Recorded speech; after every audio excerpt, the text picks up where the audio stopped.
Alright guys, so for today's video mga ka-aquager at ayan na nga, ipapakita sa inyo yung mga price ng PKBM natin. So yung nag-drop na PKBM, pinasok natin doon sa loob. Mamaya natin papakita sa inyo. And eto muna mga ka-aquager, yung mga price. So ito guys, 1 week old na yung mga price natin. At ganyan nakalalaki, so binobomba natin yan ng mga 2B. At so dito naman guys, sa side na to, ayan, so puro lumat na guys. So by Sunday na natin to linisin yan. Hinayaan lang muna natin siya maglumot para sa ganun yung mga fry. May nakakain na ibang sustansya guys. Ayan, so parang spirulina na sa kanila. So ito sila guys, ayun yung ibang mga fry. So dito yung guys nakalagay. Dito natin sila brinid. Ay pinadrop yung parents, yung jumbo. Tapos dito, nilipat ko sana dito yung parents. Kaso naalala ko may nilagay pala akong gapi dyan. At ayun nga mga ka-aquager. Ito na yung mga fry. So ang dami na ito guys, ewan kung ba't nakaunti. Pero guys, meron na dito mga nahalo sa ating mga pidert. So, ang ginawa ko kasi guys, pinaghalo-halo ko yung mga fry dito. Yung mga 1 week to 2 weeks old andito. Pero malalaki na yung mga pidert na nauna. So, separate na natin yan. At ibebenta natin ng wholesale. Depende guys kung may bibili sa atin ng wholesale nito. Siguro nasa 50 to 60 pieces to. Kung ganito kalalaki jubi size at pidert koi jeans. So, ibebenta natin to kahit 1.5 na lang 60 pieces. Ayan na yan. 1.5 guys, 60 pieces na. So, itong nakikita nyo yung mga puti na yun. Ayun yung mga albino, platinum white natin gapi. So, meron ba tayo yung mga pidert koi na hindi na hihiwalay kasi maliliit pa nung iniwan natin sila. So, marami pa lalabas dito guys na pidert koi. At so, yun nga guys, may mga PKBM tayo ditong iilan pero hindi pa sila lumalaki kasi nga paubos yung live foods natin. Tulad nito, ayun, kakaunti na lang pinakain nila. At dito guys, may pinapaanak din tayong firecracker. So ito yung firecracker natin guys. So zoom lang natin. Ayan, medyo malaki na yung tiyan niya. So sana i-drop niya na yan.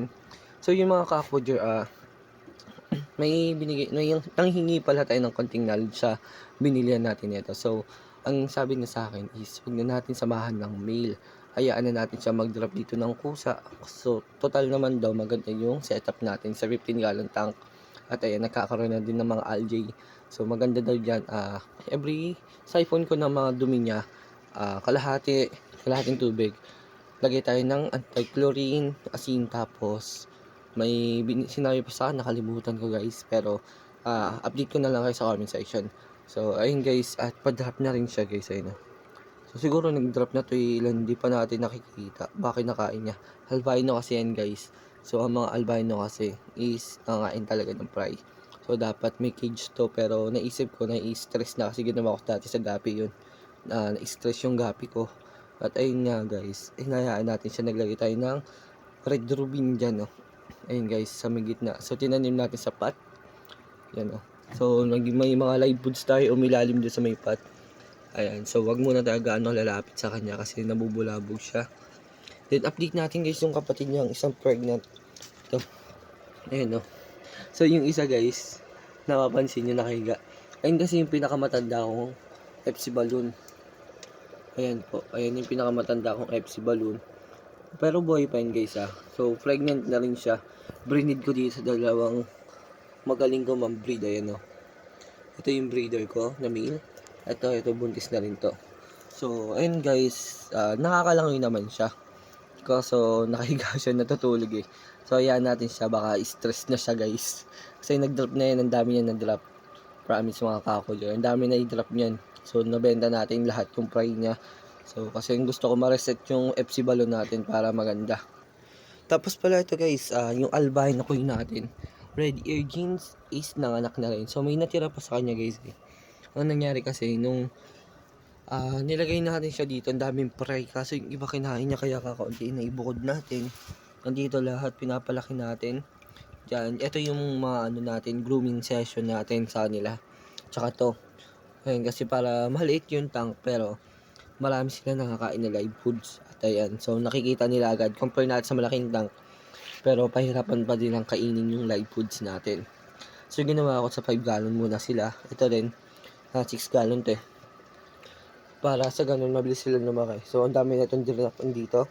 Yung iba kinain. Pero ito guys, magdi-drop pa yan. Tapos update ko rin pala kayo dito guys sa ating mga firecracker natin na red balloon. swordtail. Ayan, red eyes. So dito guys, may ano tayo dito may isa tayong lartail na male. At the rest is puro round tail. Parang box tail sila guys eh. Pero may ilan ako ditong lartail na FC balloon female. So ayun, ipapaas natin sa kanya. Para sa ganun is magkaroon din tayo ng ganung breed. Pero yun guys, update ko kayo, di ba dati ang lilit nila, mga Juby. Ngayon guys, mga breeder na lahat. Kasi laki na ng kapatid nung mga anak natin no. Halos ganun na sila lahat kalaki. So mga breeder na yan, ang original price talaga nito mga ka-afforder, nag-range siya ng 1.8 to 2K. Pero ina-out natin siya ngayon ng 1.5 kasi medyo sa ganun, bumaba na kasi yung value ng mga ganito. Nagmahal yung lartail. Pero okay naman yun guys, nasa breeder naman yan kung magkano nila i-out. Yan. So yun lang mga ka-afforder, at i-update ko ngayon sa loob. So puntahan natin guys. Yan guys, pahirapan buksan.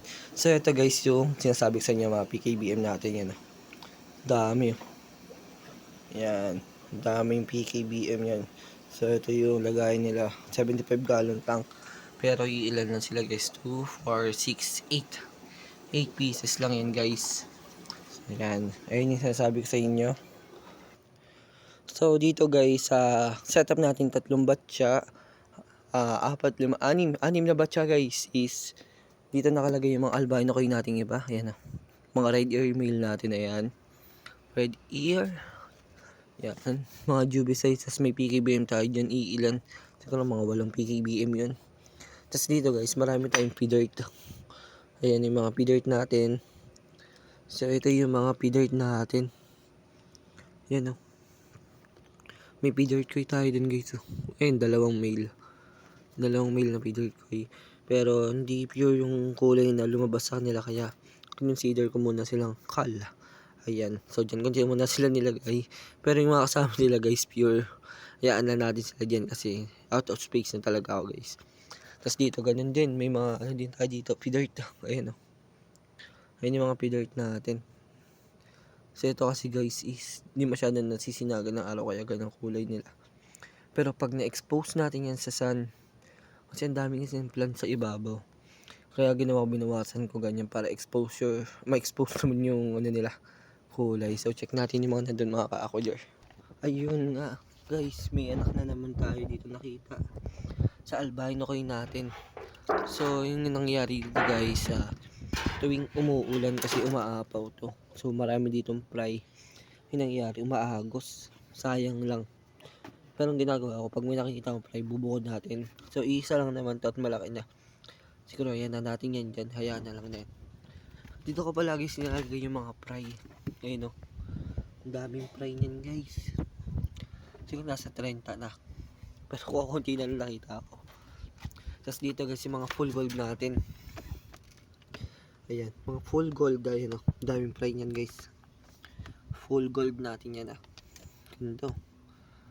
Yan, tapos doon 24K, ayun maganda. 24K, kakaunti na lang sila guys Tapos dito guys, marami tayong P-dirt koy. Ayun pa yung mga fry Ayun yung mga P-dirt koy natin Diba, ang dami nating P-dirt koy. Guys, available pala mga Juby size, mura lang. So ayun guys, lapitan natin yung mga P-dirt koy natin na malapitan. Ayun Ayun sila. Guys, grabe, lalaki ng breeder ko niyan. Diyan. So ito yung mga albino platinum white natin. So may tumalo na ditong P-dirt koy guys Ayun Ito ang problema ko dyan kasi may natalo na yun. So ito guys, hindi mo masyadong labas yung ear niya. Ay yung dot red niya pala. So ayun guys, check natin baka meron bang tumalon. Dito guys, mga ano din to, 24K gold. Ayun 24K yan guys Ganda.